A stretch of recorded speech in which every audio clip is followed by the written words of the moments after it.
Comment les pays doivent-ils aborder les crypto-monnaies? Le FMI publie de nouvelles normes. Pour la première fois depuis 2009, le Fonds monétaire international, FMI, a révisé ses normes en matière de statistiques macroéconomiques dans lesquelles les crypto-monnaies sont abordées.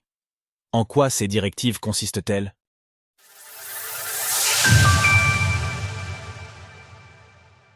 Le FMI aborde les crypto-monnaies dans une nouvelle série de normes. La semaine dernière, le Fonds monétaire international, FMI, a publié la première mise à jour depuis 2009 de son manuel de balance des paiements et positions extérieures globales, BPM 7.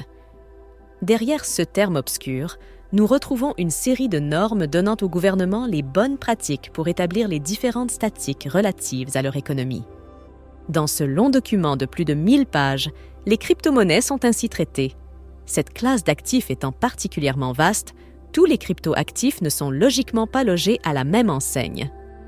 Dans le cas de Bitcoin, BTC, par exemple, les gouvernements devraient ainsi le traiter comme un actif non financier non produit, comme le sont par exemple considérées les ressources naturelles. Ce raisonnement est ainsi appliqué à l'ensemble des crypto-actifs sans contrepartie. À l'inverse, de nombreuses autres catégories dépendent d'un passif sous-jacent. C'est entre autres le cas pour les stablecoins, les security tokens ou encore les monnaies numériques de banque centrale, MNBC. De ce fait, ceux-ci doivent être considérés comme un type de créance. Ces tokens de paiement sont des instruments négociables servant de preuve de dette et doivent être enregistrés dans une sous-catégorie distincte des titres de créance. Par ailleurs, pour tout ce qui a attrait à la validation, du staking au minage, le FMI considère cela comme un service. Au regard de la complexité de ces normes, nous n'avons survolé là que leurs grandes lignes.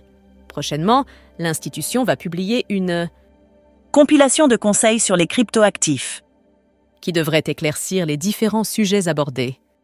Retrouvez toutes les actualités crypto sur le site cryptost.fr.